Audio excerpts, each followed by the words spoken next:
How to use Slack for beginners. In this video, we're going to be talking about Slack and how you can use this incredible communication software for yourself in the easiest and most simplest way. And if you're just starting off with Slack, this is the perfect video for you because I'm going to be going through all the features that Slack provides you and how you can integrate those features into your workspace, may it be a small business or huge enterprise. Okay, so to start things off, we're going to get straight into it and we're going to come over to slack.com. Now, in Slack.com, what you are going to do is, first of all, you're going to create an account. And as you can see, I have my account created over here. Once you create an account, you can either use Slack on your browser. Okay, that's one way. Or you can go ahead and download Slack's application by simply coming to your Google and writing download Slack. And you can just download it for your Windows. It's pretty simple and straightforward. So once you have downloaded Slack for yourself, what you can do from there is you can simply go ahead, log in, and then create a workspace for yourself. So when you click on create a new workspace, basically what it does is it brings you to the get started journal, and you're going to make sure to log yourself in properly. Now, once you go ahead with that, what you can do from there is create the workspace properly. And once you have done that, you're going to launch in either the Slack app or you're going to launch the browser bit. Okay. So I have the Slack application right over here. It's loading, so it shouldn't take a lot of time. Now, the best part about Slack is that it actually gives you full capabilities when it comes to communication with your team members or your workspace. And what do I mean by full capability is that you can go ahead and use different channels to do, different types of communication. Different channels could be for different categories and niches in your workspace. And you can also add in different things like automation and integration, mentions. You can even use Slack's very own AI. And Slack's AI actually allows you to make life easier for yourself when it comes to using Slack, okay? And the best part about Slack is that it's totally free, okay? That's the best part. Although you can only create a few workspaces when you are on the free plan. So if it comes to plans, you can come over here and you can go over to pricing and check things out, but we're obviously going to get into the details of the pricings later on. The pricings are pretty straightforward. You have the free plan and then you have 2 to 3 paid plans, which we're going to get more into later on in the video. For now, we're going to move over to Slack, and here we are. So once we're here in Slack, as you can see, I'm already in a workspace. So this workspace is called 781 Media. Okay, this is my workspace that I usually work in. Now, over here in this workspace, as we can see, there are a lot of members, okay? And here on the left-hand side are channels. So these are different channels that you can actually go ahead to. You can go ahead and talk in them, and you can get a general idea of how you're going to work on these. So to start things off, let's go ahead and discuss channels and how you're going to create them.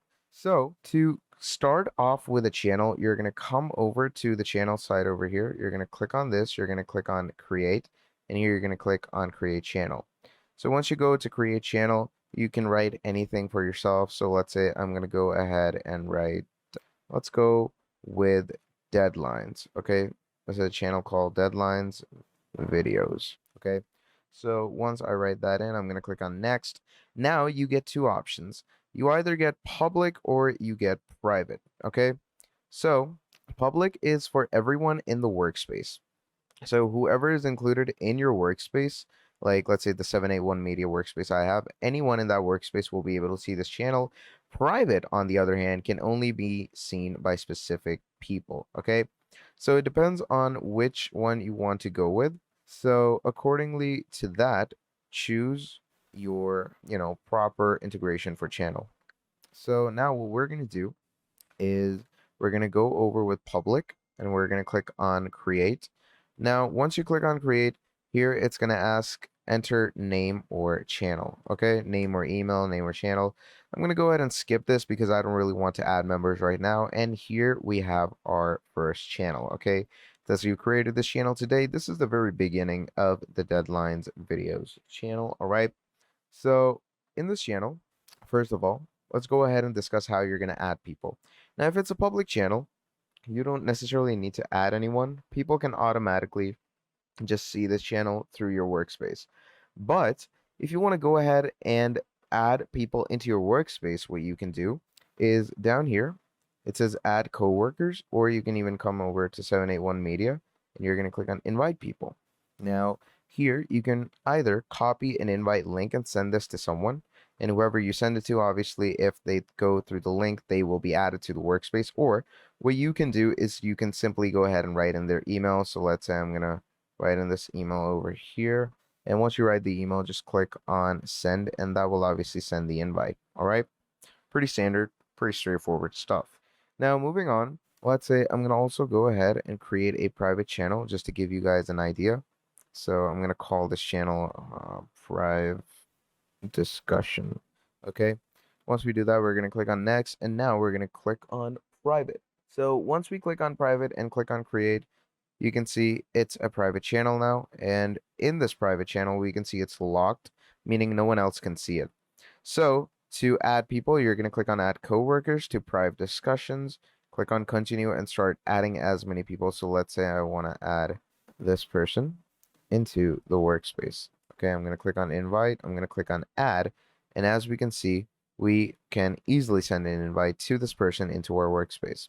So these are channels. Now in channels, you can actually go ahead and run out proper conversations. So let's say I'm going to start a conversation. Hi, everyone. This is a new channel that we are going to be working in.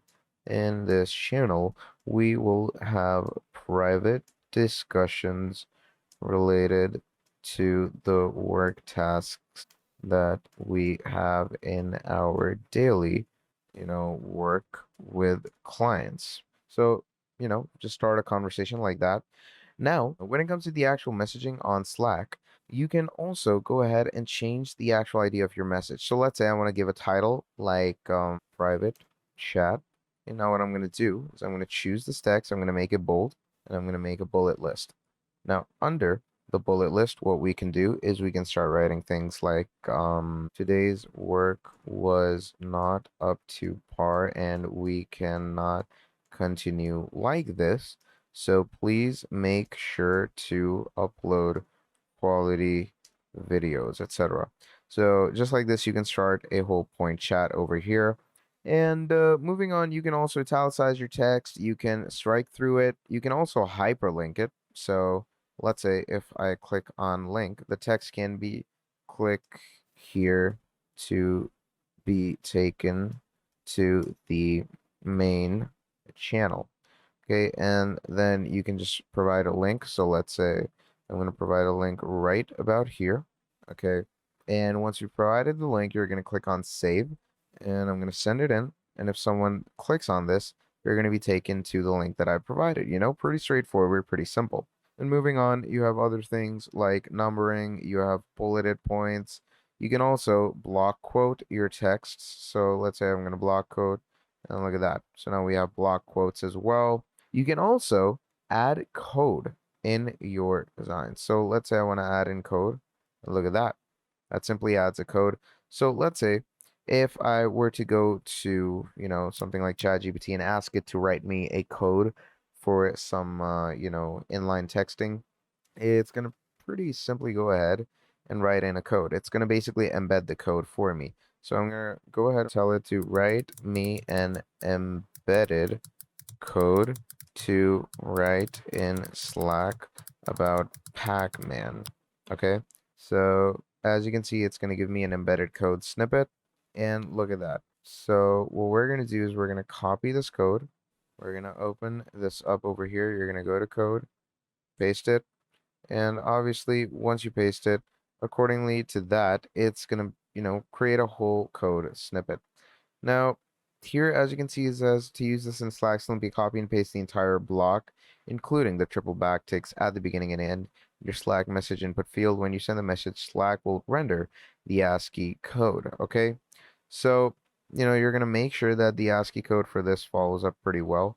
So you can just copy it up like this, and obviously go into code like that, enter it in, and whatever ASCII code it has, it's going to convert it to an actual code.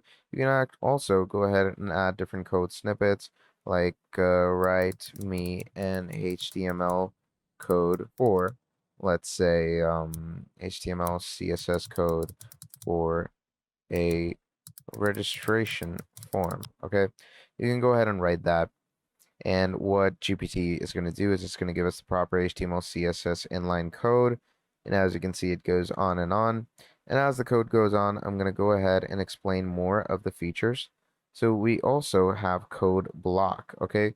So you can actually just start a whole coding block. So let's say I want to go ahead and start a whole code over here, just to give my workspace an idea, just like that. Pretty straightforward, pretty simple stuff. Now what we're going to do is we're going to come back to this section in the code. And as you can see, the code keeps going on and on. And that's what actually, GPT provides you. It provides you with the actual idea and body of the form. So once this is done, you're going to copy the code. So I'm going to go ahead and copy this entire code over here from top to bottom. Okay. And once this is done, you can come over to this section, go to code, and paste. Now, once we paste this, obviously, as you can see, this is a proper code. And any code that you write can be copied as a code form and pasted in the C++ or Visual Code or, Visual Studio, random things you have. Now, moving on, you can also go ahead and attach different files for yourself. Okay, that's another fun thing about Canvas. So let's say we're going to come here. We have canvases, recent files, upload from your computer. Also, you can create a little text snippet if you want to. So let's say the content we want is something like, I want you guys to send me your monthly invoices. Okay. And you can wrap this up, add a message like, thank you for sending the invoice. Okay. I'm going to name this file type. Obviously, you can go to auto detect and you can create a snippet. And what it does is it then processes the file. And as you can see, we have this uploaded. This is a text snippet file that you can add. Moving on, you can add files like images, attach different canvases. So let's say I'm going to go ahead and upload some type of file from my computer.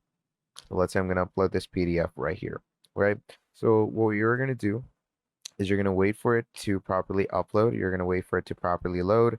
And obviously, once it has gone through the basic loading and it's gone through the basic idea of creating, here we have it. Now we have a proper PDF as well. Now, another great thing about this is that you can upload Excel files and they will actually appear right in front of you. Okay. So if I go and attach over here, click on upload from your computer, you can go ahead and search up Excel files or just search up CSVs. So as we can see, I have the CSV sample here. I'm going to click on open up. And once this is uploaded, you're going to click enter and look at that. That CSV comes in a text format right in front of you. Pretty incredible stuff, right? Then moving on, what you can do is you can upload images as well. Like let's say I want to upload this flowchart for my team to check out. You can upload it just like this. Pretty simple, pretty standard. You can also open it up like that. Pretty incredible stuff to have in a workspace like this for yourself. Now, moving on, what more you can do is you can, do the basic like send emojis. You can also mention someone, which is also a really helpful thing. So let's say I want to mention this person in my workspace. I'm going to go ahead and mention them. And once you mention them, you can go ahead and type them out a message. You can also record a video clip of yourself, record an audio clip, and then another great thing, which is running shortcuts. So you can, just use all these capabilities that Slack has provided you.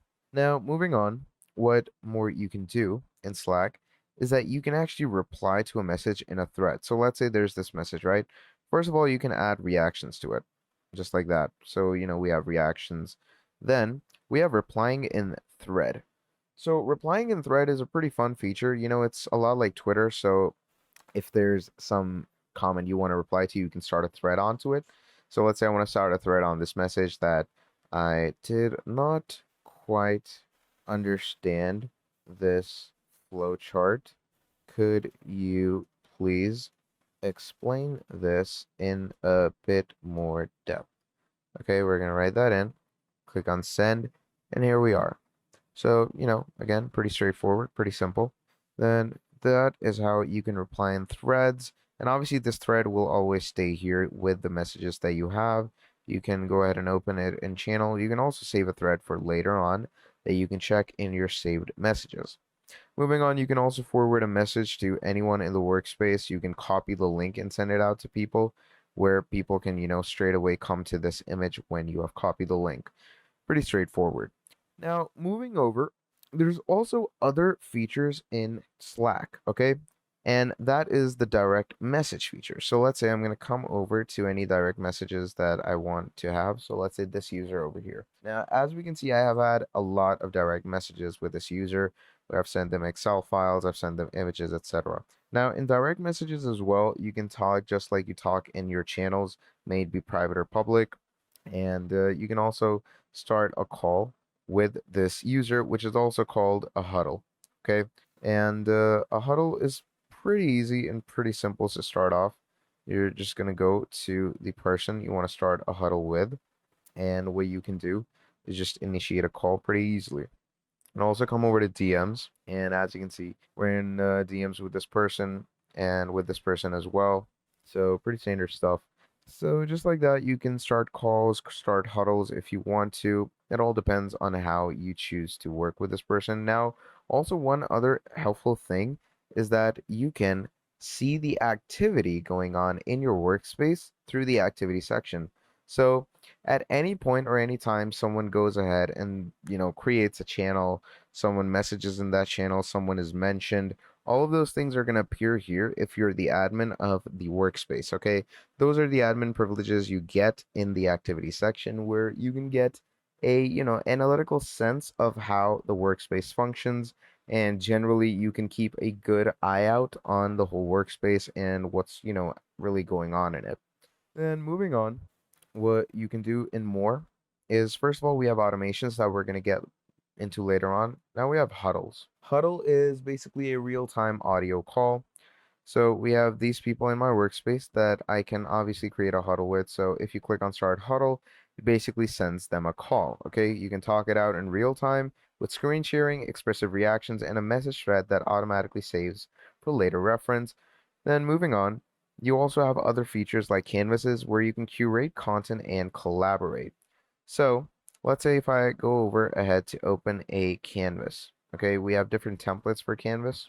So we have, monthly newsletter, onboarding, weekly sync, etc.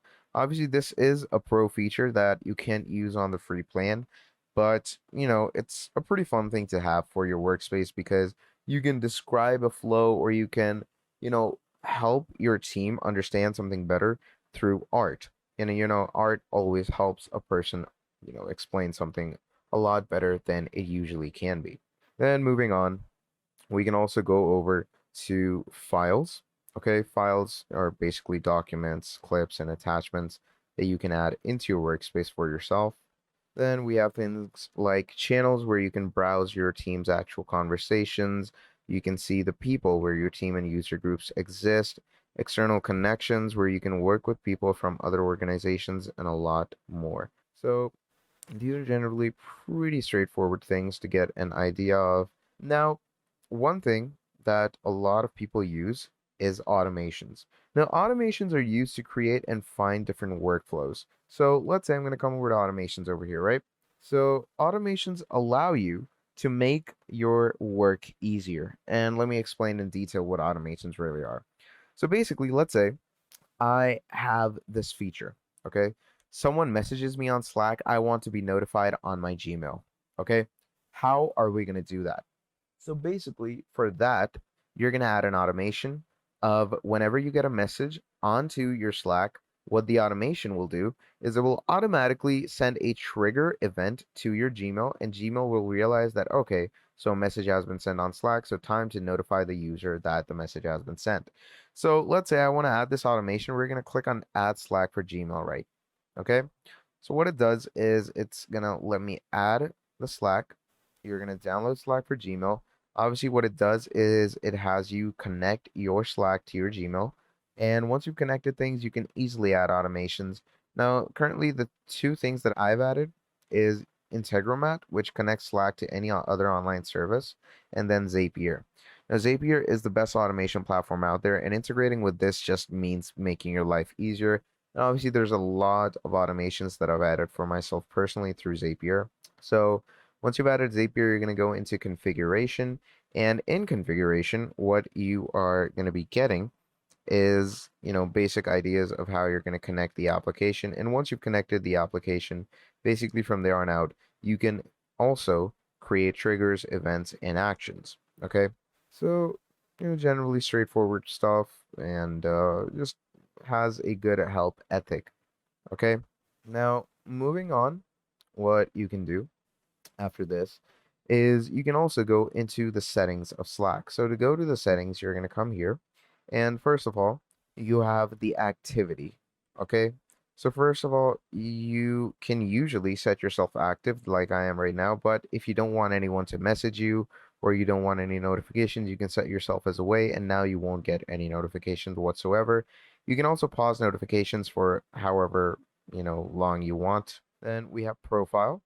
Profile is, when someone sees your profile, what will they see? So this is what they'll see. So you can upload a photo, change your name if you want to. You can also add your name pronunciations. They can also see what time you were active and what time you weren't. You can set a status, view as, a coworker. So if a coworker sees me, this is how they'll see me basically. Okay.